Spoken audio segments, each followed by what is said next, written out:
New Star Wars content has either been really great or really terrible. On one hand, you've got Luke freaking Skywalker showing up in a show about Yoda's baby being protected by one of the most intimidating bounty hunters in the galaxy.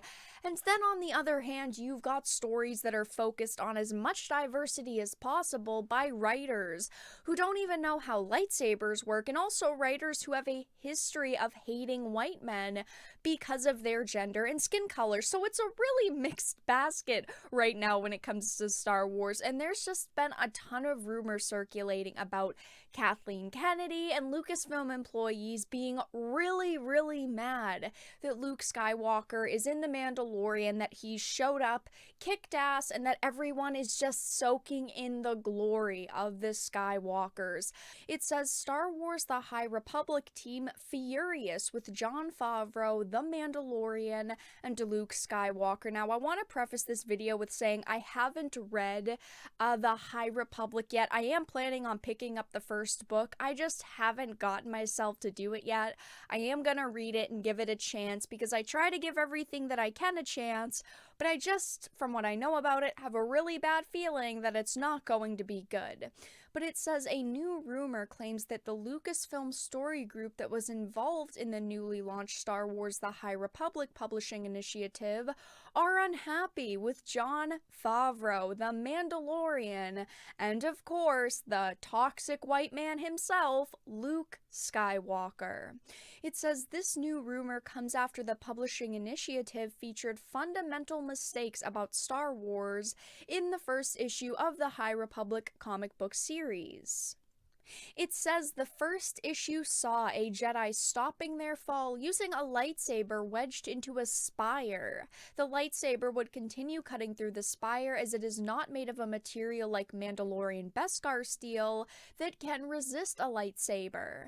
Making the mistake even more glaringly obvious is just a couple of pages before it, they do indeed show a lightsaber splitting an entire tree in half. Now, I do know that the author of this actually came out and basically said, I understand I messed up, I didn't do that good with this, I did, misunderstand how lightsabers work. And I definitely think that that's a good precedent to set. It is good that writers are coming out and saying, hey, listen, I didn't mean to screw this up, but I unfortunately didn't do the best job that I could. I do think that it is great that they are coming out and admitting their mistakes, but at the same time, this is published content that does really matter to fans.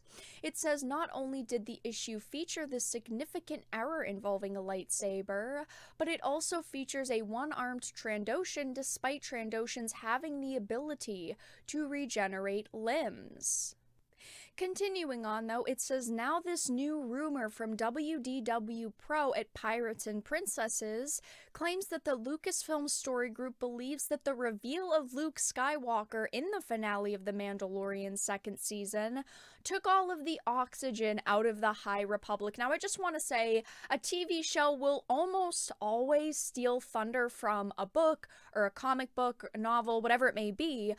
So we do have to keep that in mind, but it says apparently they are actually furious as they were not told that Luke Skywalker would show up in The Mandalorian. WDW Pro explains worse, I'm told they're furious because they weren't informed about him being the season send-off surprise.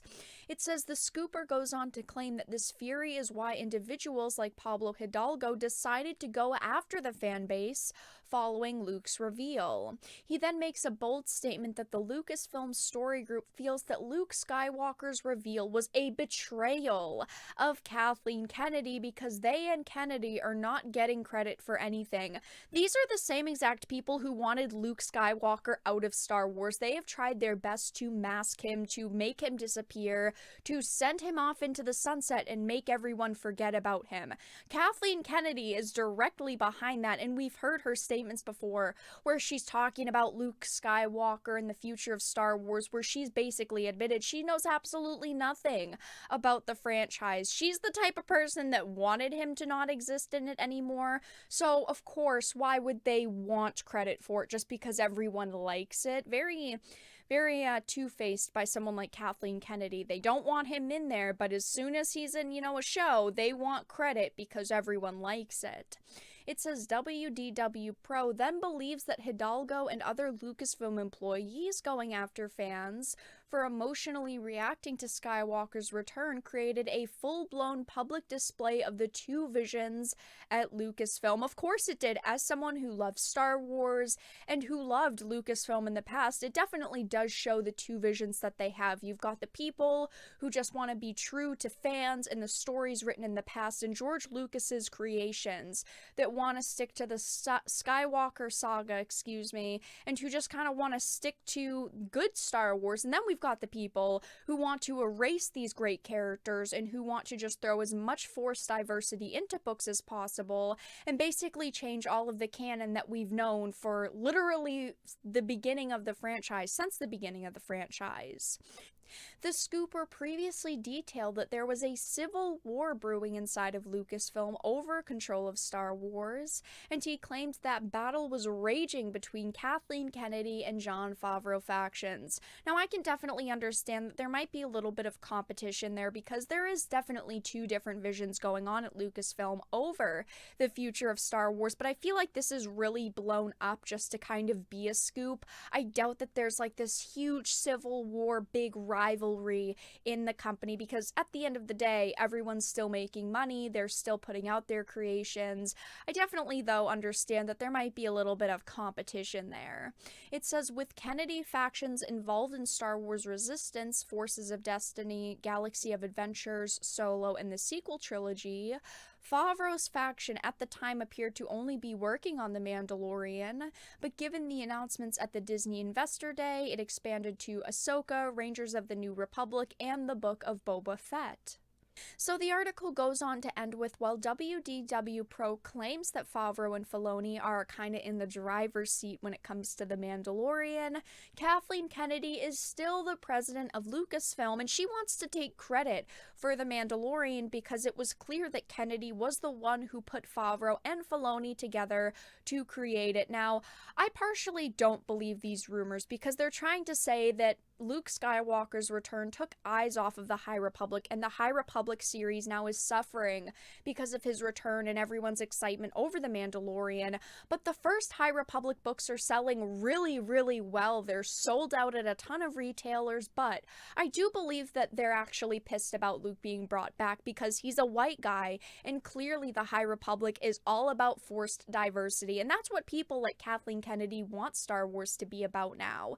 It's not about the passion fans used to have. It's not about these amazing stories. It's about the messages that they can put into their products. And I'm not against diversity at all whatsoever, but the way that companies like Lucasfilm are putting diversity into the franchise just isn't good. It's very forced, and I and a lot of other people really don't like it. But let everyone know your thoughts in the comments section down below. Do you believe these rumors about Jon Favreau and The Mandalorian and the High Republic team being mad about Luke Skywalker's return, or do you not believe these rumors? If you enjoyed this video, though, please make sure to give it a like, share it, and subscribe to the channel.